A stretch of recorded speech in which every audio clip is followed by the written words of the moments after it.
The helicopters descended onto the hilltop clearing, wave after wave, a vast armada of American power.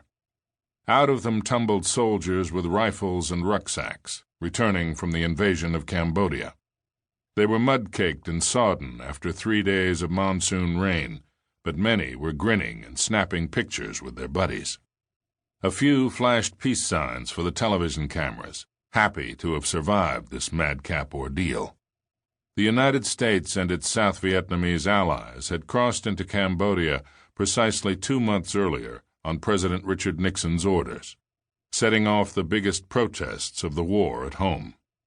Nixon had promised that every soldier would be out by the end of June, and they would be. The last of the rear guard would be flown back into Vietnam by 6 that evening. Major General George Casey, commander of the 1st Air Cavalry Division, stood at the edge of the landing zone. The White House wanted the operation dressed up as a major victory, so Casey, sad-eyed and handsome, was there to brief reporters ferried out from Saigon for the day, along with a group of congressmen on a fact-finding mission. The facts were these. In 8 weeks of combing through the Cambodian jungle, U.S. and South Vietnamese troops had captured vast stores of munitions, rice, and other supplies in so-called enemy sanctuaries that had long been off-limits. They had fought several battles and reported killing or capturing more than 10,000 communist troops. But the invasion and the secret bombing that preceded it had destabilized Cambodia and achieved little that would help gain victory in Vietnam. The operation marked the beginning of the slow American pullout from Southeast Asia, a last push before the Army, bloodied and tired after 5 years of combat, began going home for good. Casey didn't exaggerate the gains. The enemy, he knew, would recover, and the war would go on. But, he told the reporters, the operation had bought some time for their South Vietnamese allies, who soon would have to stand on their own. "I've done 2 tours over here," he yelled over the roar of the helicopter rotors, "and going into Cambodia was an opportunity we thought we'd never have." A week after the withdrawal from Cambodia, Casey climbed into the co-pilot seat of his Huey helicopter at 1st Air Cav headquarters and took off, flying east. He was headed for the U.S. base at Cam Ranh Bay to visit wounded soldiers. It was raining, and visibility was so poor that his chief of staff, Colonel Edward Shy Meyer, had urged him to cancel the trip, but he wanted to see his men before they were transferred to hospitals in Japan. The helicopter's path took it across Vietnam's mountainous central highlands. At about 10 a.m., his Huey flew into a dense cloud and disappeared. A second helicopter, flying behind, crisscrossed over the shrouded peaks, looking for any sign of the general's craft. But finally, they had to break off when its fuel began running low. The American military headquarters in Saigon ordered a massive search, not wanting to alert the Viet Cong that a high-ranking general was unaccounted for. It held off making a public announcement until a few days later.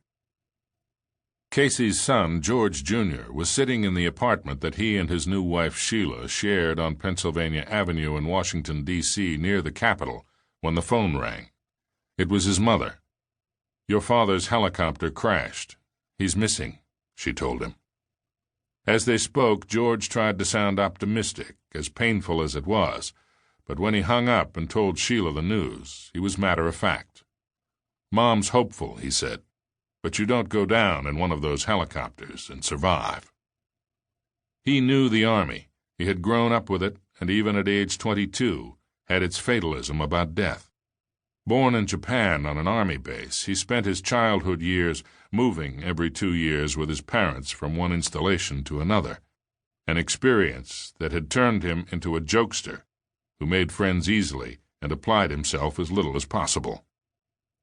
George was the eldest of 5 Casey children and seemed the one least bothered by the war.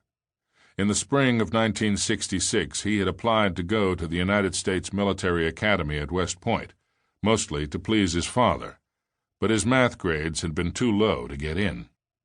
He enrolled instead at Georgetown University just a few miles from his parents' brick colonial in Arlington, Virginia, across the Potomac River from the Georgetown campus. He signed up for the Army's Reserve Officer Training Corps program, played football, and always seemed to have the remnants of a six-pack stashed in his dorm room. Anger over the war was remaking the Georgetown campus.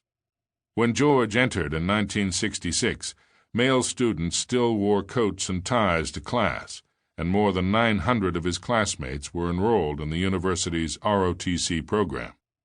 By the fall of 1969, the coats and ties were gone, and only 60 stalwarts were left in ROTC, including George. None of his friends had stayed in the program. "It was something I did by myself," he recalled. During his senior year, George worked at a bar, attended classes sporadically, and cruised around town on his motorcycle, which he had nicknamed Brutus. He scored mostly C's and D's, but figured his grades didn't matter. When he was done with college, he'd almost certainly be off to Vietnam, where his father was already on his second tour. George promised Sheila, the tall, pretty girl from Immaculata College he had started dating his junior year, that he wasn't going to be a career soldier like his dad. After his required 4-year hitch, he planned on attending law school. In April 1970, his dad came home from Vietnam to see his family before taking command of the 1st Air Cav. His new assignment meant a promotion. On April 30th, he pinned on the 2nd star of a major general at a promotion ceremony at the Pentagon.